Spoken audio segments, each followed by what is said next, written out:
Hey, I'm on my way to take care of a pretty serious project for a buyer of mine that's buying a farm. I'm going to try to negotiate a boundary agreement with the adjacent landowner. The legal description of the farm that my client is buying and the legal description of a little parcel of ground with a house on it, they overlap. And so you can't make a clear determination where the boundary is from either legal description. One legal description says the boundary should be here, the other legal description says the boundary should be here, and they overlap. So you got to fix that with a boundary agreement. Owner of this little adjacent property is willing to work that out, and so we're meeting this morning, and I've got the surveyor that's going to be there, and we'll discuss it and negotiate it and hopefully get a line agreed to. And then when we do, the surveyor will then mark that line. He'll memorialize it so that we have a good description of it. We got it on a plat, and then the closing attorney can create a boundary agreement where my buyer of the farm and the owner of this little adjacent property agree that this is where the boundary between the two properties are. So far, he's in agreement to work it out, but these things can get argumentative, nasty, ugly. It's just the way it goes. I'm not going to let it get that way from my point of view. I'm just going to try to, get this nailed down so my client can get this farm bought. But anyway, here we go. We don't have to do these very often. In fact, I think maybe this is the second or third time I've ever had to do it.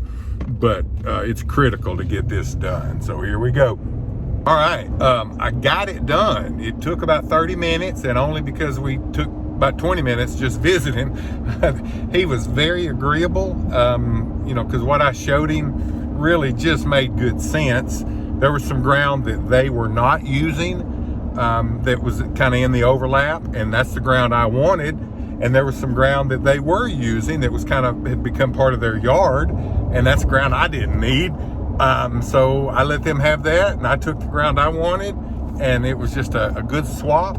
The surveyor, being there, was able to go out and shoot those points and put stakes in the ground so that those points were permanent. He'll go back and rewrite the legal descriptions and do new aerial mapping showing the changes, showing the agreement. And if everybody does what they said they were going to do, we'll be good to go and off to the races, and can get this deal closed and move forward.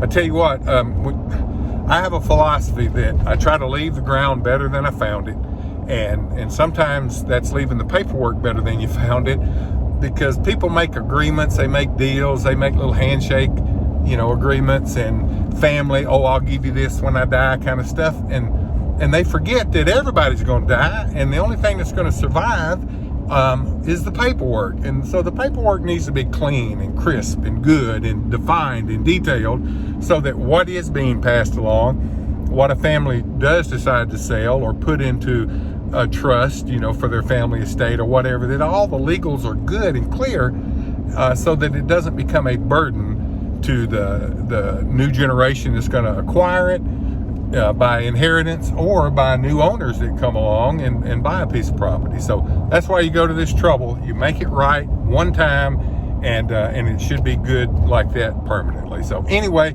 got that taken care of. Good morning so far. I'll get on the next project.